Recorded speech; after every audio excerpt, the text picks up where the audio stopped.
Hi friends, welcome to Annam's recipes.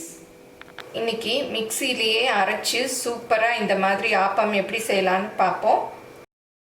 நான் கொஞ்ச நாள் முன்னாடி கிரைண்டர்ல ஆட்டி ஒரு ஆப்பம் செய்யற மெத்தட் போட்டிருந்தேன். அதை பார்த்துட்டு ஒருத்தங்க சொல்லியிருந்தாங்க இது வந்து ஒரு டைப் ஆஃப் தோசை தானே. நாங்கள் எங்கள் செட்டிநாட்டில் வந்து இந்த மாதிரி தான் ஆப்பம் செய்வோம். ஏதோ சோடா மாவு தேங்காய் தண்ணி அதெல்லாம் ஊற்றி அரைக்க மாட்டோம். இந்த 4 பொருள் போட்டே வந்து ரொம்ப பஞ்சாக சாஃப்டாக ஆப்பம் வரும். நீங்கள் செஞ்சு பார்த்தீங்கன்னா உங்களுக்கே தெரியும். கேரளா ஸ்டைல் ஆப்பத்தில் தான் வந்து பச்சரிசி போட்டு கஞ்சி காய்ச்சி ஊற்றி தேங்காய் போட்டு கிரைண்ட் பண்ணிலாம் அரைப்பாங்க. அது ஒரு நாள் நான் வந்து செஞ்சு காமிக்கிறேன். இன்றைக்கி வந்து மிக்சிலையும் அரைச்சி ஆப்பம் வந்து எவ்வளோ சாஃப்டாக செய்யலாம் அப்படிங்கிறத தான் பார்க்க போகிறோம். இதுக்கு வந்து ஃபஸ்ட்டு தேவையான பொருள் என்னென்னு பார்க்கலாம். இட்லி புழுங்கல் அரிசி நான் வந்து இந்த ஆளாக்கு, இது வந்து அரை ஆளாக்கில் 1 எடுத்திருக்கேன். அரை ஆளாக்கு இட்லி அரிசி, அரை ஆளாக்கு மாவு பச்சரிசி போட்டால் தான் ஆப்பம் வந்து சாஃப்டாக இருக்கும். அது கேட்டு வாங்கிக்கங்க, எல்லா கடைகள்லையுமே கிடைக்கும். இதுக்கு வந்து 2 டேபிள் ஸ்பூன் அளவு உளுத்தம்பருப்பு, நம்ம இட்லிக்கு போடுவோம் இல்லையா அந்த உளுத்தம்பருப்பு இந்த டேபிள் ஸ்பூன் அளவில் 2. அப்புறம் வெந்தயம் வந்து 1 டீஸ்பூன். இந்த வெந்தயம் தான் வந்து ஆப்பத்துக்கு சாஃப்ட்னஸ் கொடுக்கும். நான் சோடா மாவும் சேர்க்க போகிறதில்ல. இந்த 4 பொருள் தான். பாருங்கள் 4 மணி நேரம் ஊற வச்சுருக்கேன். வெந்தயம் பாருங்கள் நல்லா ஊறிடுச்சு. வெந்தயம் நல்லா ஊறினா தான் நல்லா அரைப்படும். அதை மாத்திரம் கொஞ்சம் கவனமாக பார்த்துக்கங்க. இல்லாட்டா வெந்தயம் வந்து மிக்சிலேயோ இல்லை கிரைண்டரில் ஆட்டுறச்ச கிரைண்டர் கல்லுலையோ அப்படி போய் ஒட்டிக்கும். இதை நல்லா ஊற வச்சிடணும். ஒன்றா சேர்த்தே ஊற வச்சுக்கலாம், தனித்தனியாக ஊற வைக்கணும்னு இல்லை. இப்போ இது எல்லாத்தையும் மிக்சியில் போட்டுக்கலாம். தண்ணி வந்து கொஞ்சமாக பார்த்து ஊற்றிக்கணும். ஆப்பத்துக்கு வந்து நம்ம இட்லிக்கு ஆட்டுறோம் இல்லையா அந்த மாதிரி உளுந்து தனியாக அரிசி தனியாலாம் ஆட்டக்கூடாது. எப்போ ஆட்டினாலுமே ஒன்றா போட்டு தான் ஆட்டணும். கொஞ்சமாக தண்ணி ஊற்றிக்கலாம். இதுக்கு தேவையான உப்பு. பாருங்கள் நல்லா நைஸாக அரைச்சாச்சு.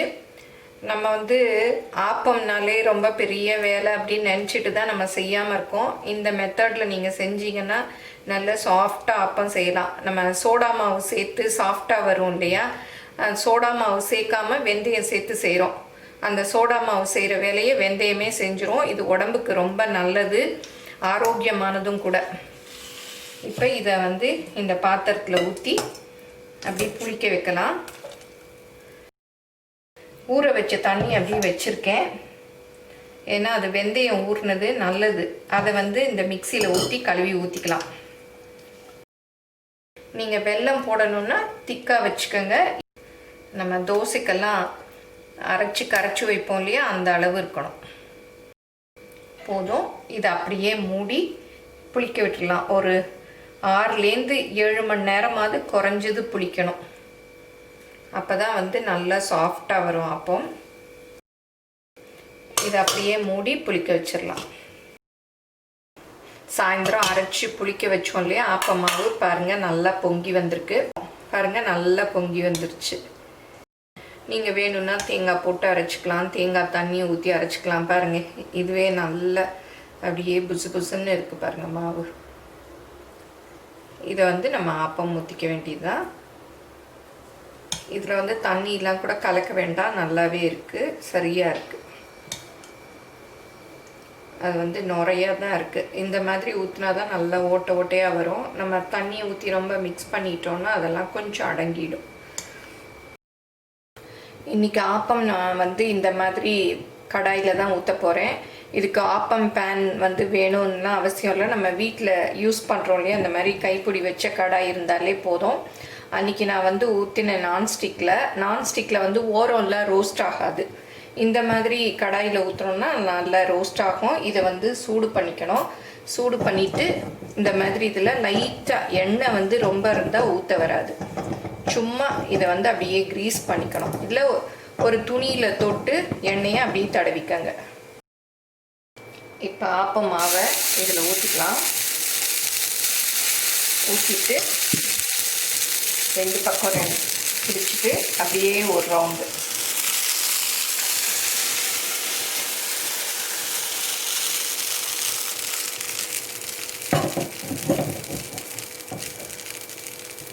கொஞ்சமாக எண்ணெய்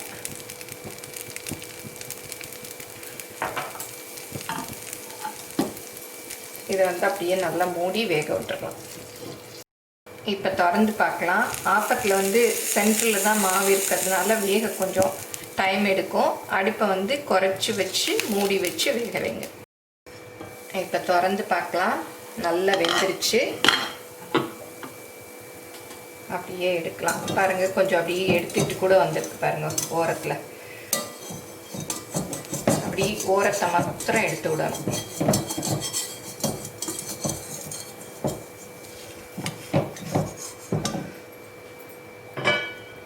பாருங்கள், சூப்பராக ஆப்பம் ரெடி ஆயிடுச்சு. ஓரெல்லாம் அப்படி கிறிஸ்பாக, நடுவில் சாஃப்டாக. இந்த மாதிரி பேனில் தான் இந்த மாதிரி ஆப்பம் சுட வரும். நான்ஸ்டிக்லலாம் வந்து இந்த மாதிரி வராது ரோஸ்ட்டாக. இப்போ அடுத்தது ஊற்றுறச்சேன் இந்த மாதிரி இருக்கிறதெல்லாம் கொஞ்சம் எடுத்துக்கணும். எண்ணெய் ஊற்றக்கூடாது. எண்ணெய் ஊற்றுனா வந்து ஆப்பம் சுத்த வராது. அதே மாதிரி 2 கரண்டி மாவு,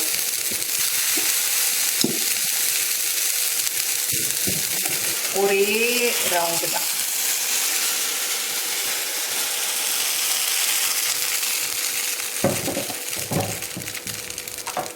இப்போ எண்ணெய் கொஞ்சம் ஓரத்தில்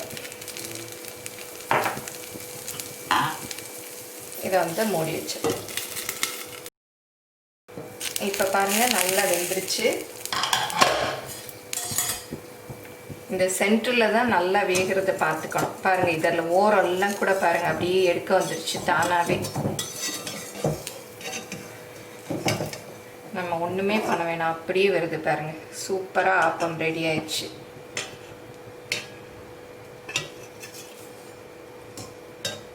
அப்படியே பாருங்கள் எவ்வளோ கிறிஸ்பாக இருக்குது. இப்போ பாருங்கள், மிக்சியிலே அரைச்சி சூப்பராக ஆப்பம் செஞ்சிட்டோம். பாருங்கள், நல்லா அப்படியே இருக்குது. ஓரெல்லாம் ப்ரௌனாக, நடுவில் சாஃப்டாக இருக்குது. எவ்வளோ ஈஸியாக செஞ்சிட்டோம். இந்த மாதிரி செஞ்சாலே ஆப்பம் நல்லா வரும். நம்ம கஞ்சி காய்ச்சி ஊற்றி அப்படியெல்லாம் செஞ்சு கஷ்டப்பட்டு செய்யணும்னு அவசியம் இல்லை. ஈஸியாக இப்படியே செய்யலாம். நான்ஸ்டிக் பேனில் செஞ்சிங்கன்னா ஓரெல்லாம் வந்து இந்த மாதிரி ரோஸ்ட்டாக வராது. அதனால நம்ம வீட்டில் டெய்லி யூஸ் பண்ணுறோம் இல்லையா கடாய், அதுலேயே யூஸ் பண்ணலாம். அதை வந்து கொஞ்சம் நம்ம டெய்லி யூஸ் பண்ணுறதுனால நல்லாவே எடுக்க வரும். பார்த்தீங்கல்ல எப்படி நல்லா வந்திருக்கு. இன்றைக்கி இந்த ஆப்பத்துக்கு நான் கருப்பட்டி பால் வச்சுருக்கேன். அன்றைக்கி வந்து வெல்லம் போட்டு வச்சேன். இன்றைக்கி வந்து கருப்பட்டி போட்டு ஏலக்காய் போட்டு வச்சுருக்கேன். நீங்கள் வந்து குருமா வச்சுக்கலாம், இல்லை துவையல் வச்சுக்கலாம், எது வேணால் உங்கள் இஷ்டத்துக்கு வச்சுக்கலாம். கடலைக்கறி அது. ஆனால் ஆப்பத்துக்கு தேங்காய் பால் தான் ரொம்ப சூப்பராக இருக்கும். நான் இதோட அளவுகளெல்லாம் டிஸ்கிரிப்ஷனில் கொடுக்குறேன், பார்த்துக்கங்க. இந்த ஈஸி ஆப்பத்தை எல்லாரும் செஞ்சு பாருங்கள். கமெண்ட் பண்ணுங்கள். பிடிச்சிருந்தா உங்கள் ஃப்ரெண்ட்ஸுக்கும் ஷேர் பண்ணுங்கள். தேங்க்யூ.